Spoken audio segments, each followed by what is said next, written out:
Assalamualaikum warahmatullahi wabarakatuh. Para hamba Allah yang insya Allah selalu mendapatkan limpahan rahmat dari Allah Subhanahu wa Ta'ala. Amin amin ya rabbal alamin. Kisah humoris ulama sufi yang menggelikan hati, Abu Ali Al-Hasan bin Hani Al-Hamkam, terpopuler dengan sebutan Abu Nawas. Kisah mengecoh raja. Sejak peristiwa penghancuran barang-barang di istana oleh Abu Nawas yang dilegalisir oleh Baginda, sejak saat itu pula Baginda ingin menangkap Abu Nawas untuk dijebloskan ke penjara.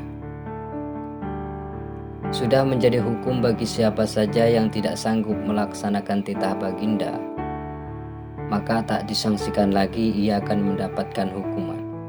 Baginda tahu Abu Nawas amat takut kepada beruang. Suatu hari Baginda memerintah prajuritnya menjemput Abu Nawas agar bergabung dengan rombongan Baginda Raja Harun Ar-Rasyid berburu beruang. Abu Nawas merasa takut dan gemetar, tetapi ia tidak berani menolak perintah Baginda Raja. Dalam perjalanan menuju ke hutan, tiba-tiba cuaca cerah berubah menjadi mendung. Baginda memanggil Abu Nawas. Dengan penuh rasa hormat, Abu Nawas mendekat Baginda. "Tahukah mengapa engkau aku panggil?" tanya Baginda tanpa sedikit pun senyum di wajahnya. "Ampun tuanku, hamba belum tahu," kata Abu Nawas. "Kau pasti tahu bahwa sebentar lagi akan turun hujan. Hutan masih jauh dari sini. Kau kuberi kuda yang lamban, sedangkan aku dan pengawalku akan menunggang kuda yang cepat. Nanti pada waktu santap siang, kita berkumpul di tempat peristirahatanku. Bila hujan turun, kita harus menghindarinya dengan cara kita masing-masing, agar pakaian kita tetap kering. Sekarang kita berpencar," Baginda menjelaskan. Kemudian Baginda dan rombongan mulai bergerak. Abu Nawas kini tahu Baginda akan menjebaknya. Ia harus mencari akal, dan ketika Abu Nawas sedang berpikir, tiba-tiba hujan turun.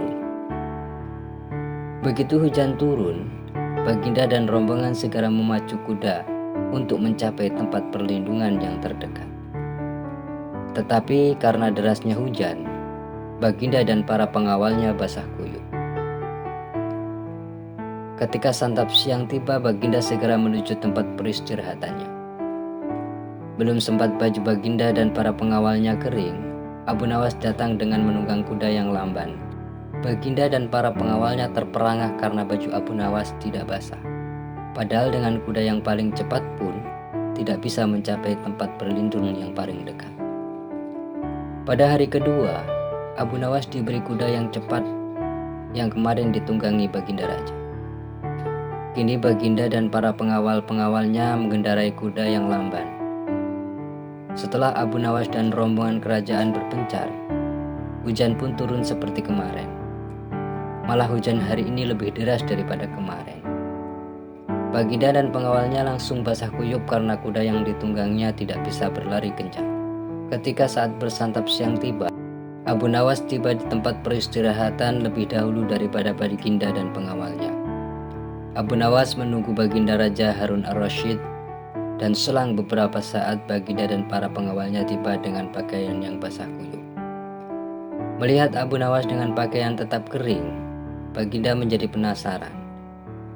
Beliau tidak sanggup lagi menahan keingintahuan yang selama ini disembunyikan. "Terus terang, bagaimana caranya menghindari hujan, wahai Abu Nawas?" tanya Baginda. "Mudah tuanku yang mulia. Sedang aku dengan kuda yang cepat tidak sanggup mencapai tempat berteduh terdekat, apalagi dengan kuda yang lamban ini," kata Baginda. "Hamba sebenarnya tidak melarikan diri dari hujan, tetapi begitu hujan turun, hamba secepat mungkin melepas pakaian hamba dan segera melipatnya. Lalu hamba mendudukinya. Ini hamba lakukan sampai hujan berhenti." Diam-diam Baginda Raja mengakui kecerdikan Abu Nawas. Cerita Abu Nawas kali ini cukup sampai di sini. Semoga bermanfaat, dan tunggu cerita selanjutnya. Terima kasih.